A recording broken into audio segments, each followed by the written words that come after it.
అబ్బా! మా ఆయన ఎప్పుడు అర్థం చేసుకుంటాడో నా బాధ అనిపిచ్చేదండి. పిల్లలు చిన్నగున్నప్పుడైతే నా బాధనైతే చెప్పనక్కర్లేదండి. నాకైతే హెల్ప్ చేసేటోళ్ళైతే ఎవ్వరు లేరండి. ఎందుకంటే అమ్మ వాళ్ళున్నారు, అత్త వాళ్ళున్నారు గానీ నాకు హెల్ప్ చేయడానికైతే ఎప్పుడూ ఎవ్వరు రాలేరండి.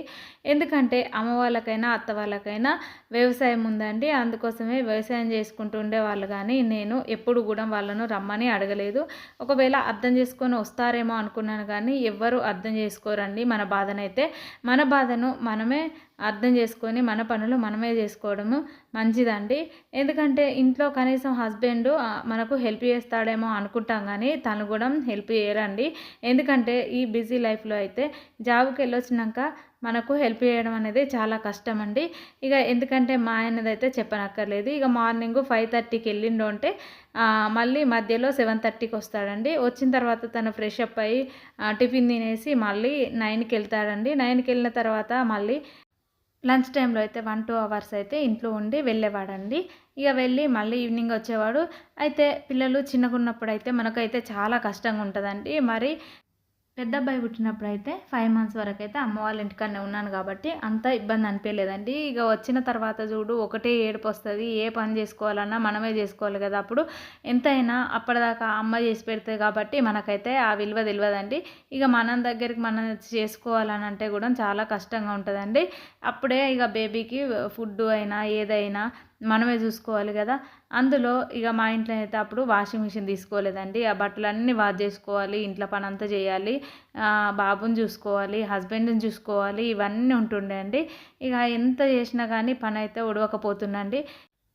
పెద్దోడికైతే ఫుడ్ కూడా నేనే ఇంట్లో ప్రిపేర్ చేసేదాన్ని. ఫస్ట్ చిన్నప్పుడైతే ఉగ్గు పెడతాం కదా! ఆ ఉగ్గును కూడా పప్పులు నానబెట్టి అన్నీ చేసి నేనే ప్రిపేర్ చేసి పెట్టుకునేదాన్ని. 15 డేస్‌కి ఒకసారి అలా రెడీ చేసుకొని రోజు చేసుకుంటూ తినబెట్టేదాన్నండి. వాడికైతే పాపం చిన్నప్పటి నుండి నా దగ్గర పాలు తాగడం మానేశాడండి. అందుకోసమే వాడికైతే చాలా ఇబ్బంది పడ్డాడు పాపం.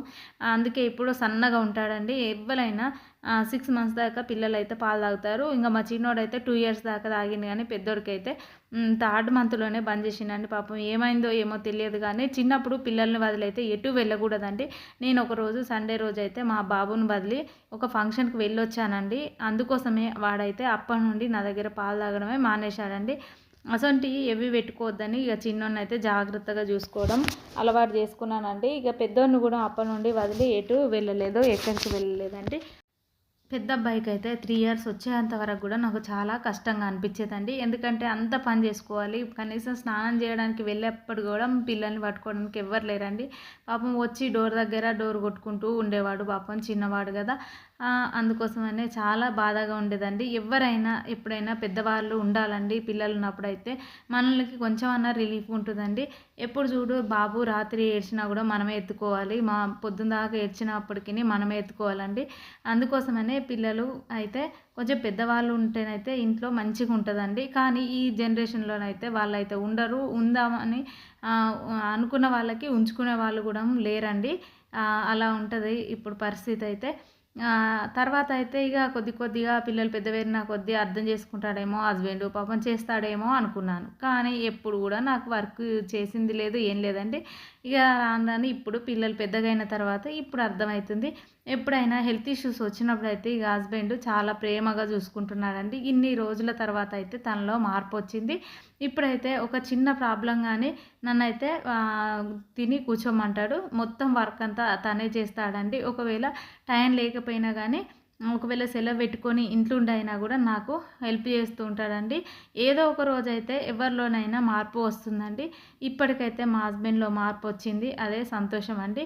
కొంచెం ఇంట్లో ఫ్యామిలీకి టైం స్పెండ్ చేయడం అయితే చేస్తున్నాడండి. అందుకోసమని నాకు చాలా హ్యాపీగా ఉంటుందండి. ఎప్పుడైనా మనం తొందర పడకూడదండి. దానంతట అదే కాలం ఎప్పుడో ఒకసారి డిసైడ్ చేస్తుంది. అప్పుడే మారతారండి. మారతలేరని ప్రతిరోజు గొడవ పెట్టుకుంటా పోయిన కొద్దీ వాళ్ళలో మార్పు రాదు. మనలో కూడా మార్పు రాదండి. ఇంట్లో గొడవలు పెరుగుతాయండి. అందుకోసమని కొంచెం ఓపిక పడితే సరిపోతుంది. ఇంతటితో ఈ వీడియో కంప్లీట్ అయింది. మీకు నా వీడియో నచ్చిందనే అనుకుంటున్నాను. మీకు నా వీడియో నచ్చినట్లయితే వీడియో చూస్తూ చూస్తూ వెళ్ళిపోకుండా నా ఛానల్‌ని సబ్స్క్రైబ్ చేసుకోండి. నా ఛానల్‌లో సపోర్ట్ చేయండి. Bye friends.